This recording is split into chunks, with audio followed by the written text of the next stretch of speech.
ആരോഗ്യമന്ത്രിയെ കാണാൻ തന്നെയാണല്ലോ. അപ്പോൾ ഇന്നലെ നമ്മുടെ മുടിമുറിക്കൽ സമരം ആരോഗ്യമന്ത്രിയുടെ മനസ്സിനെ വല്ലാതെ ഉലച്ചിട്ടുണ്ട്. വേറൊന്നും കൊണ്ടല്ല, ആരോഗ്യമന്ത്രിയെ സംബന്ധിച്ചിടത്തോളം, ശ്രീമതി വീണ ജോർജ് അവരുടെ സംബന്ധിച്ചിടത്തോളം വളരെ നിഷ്പക്ഷമതിയായ ഒരു ചിന്താഗതിയുള്ള ആളാണവർ. പക്ഷേ ഈ കടുത്ത സമ്മർദ്ദം നേരിടുന്നത് കൊണ്ടാണ് അവർ നമ്മുടെ സമരത്തെ അംഗീകരിക്കാതെ പോകുന്നത്. എനിക്കത് മനസ്സിലായതാണ്. എൻ്റെ സ്വന്തം മനസ്സിൻ്റെ ആ ഒരു ഇത് വെച്ച് ഞാൻ മനസ്സിലാക്കിയതാണ്. നമ്മുടെ വിഷയം പറയാൻ വേണ്ടിയിട്ട് പോയിരിക്കുമല്ലേ, അപ്പോൾ തീർച്ചയായിട്ടും നമുക്ക് പ്രതീക്ഷയുണ്ട്. മന്ത്രിക്ക് ഞങ്ങളെ സഹായിക്കാനുള്ള മനസ്സുണ്ട്.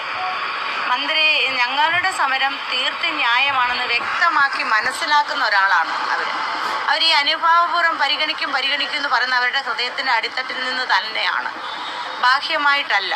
കാര്യം അവർക്ക് കടുത്ത സമ്മർദ്ദമുണ്ട് പാർട്ടിയുടെയും അതോടൊപ്പം തന്നെ ഈ പാർട്ടിയുടെ തൊഴിലാളി സംഘടന എന്ന് പറയുന്ന അവരുടെയും കടുത്ത സമ്മർദ്ദത്താണ്.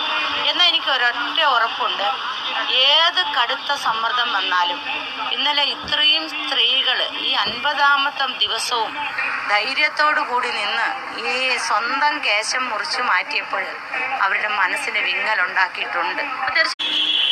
അന്ന് കാണാൻ പറ്റിയില്ലല്ലോ ആരോഗ്യമന്ത്രിയെ.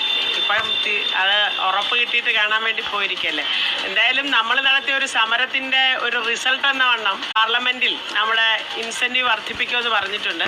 അപ്പം നമ്മുടെ കേരളത്തിൻ്റെ ആരോഗ്യമന്ത്രിക്ക് അവിടെ പോയി അത് ചോദിക്കാനുള്ള ഒരു സാഹചര്യം ഞങ്ങൾ ഒരുക്കി കൊടുത്തിട്ടുണ്ട്.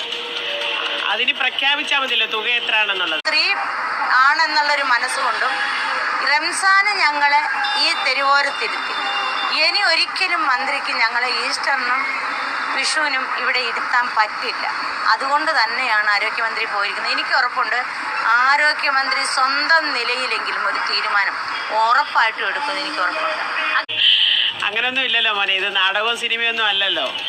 ഇത്ര രംഗം കഴിയുന്നതോടുകൂടി ഇത് അവസാനിക്കുക അങ്ങനെയല്ലല്ലോ. ഇതൊരു ജീവൻ മരണ പോരാട്ടമാണല്ലോ. തെരുവിൽ ഞങ്ങൾ യുദ്ധം ചെയ്യുക. ആ യുദ്ധം എന്ന് അവസാനിപ്പിക്കണമെന്ന് സർക്കാർ തീരുമാനിക്കണം, അന്നേരം അവസാനിക്കത്തുള്ളൂ. ഇപ്പോൾ പറയാൻ പറ്റത്തില്ലല്ലോ എന്താണ് അവർ പറയുന്നതെന്നും കേന്ദ്രം എന്താണ് പ്രഖ്യാപിക്കുന്നതെന്നും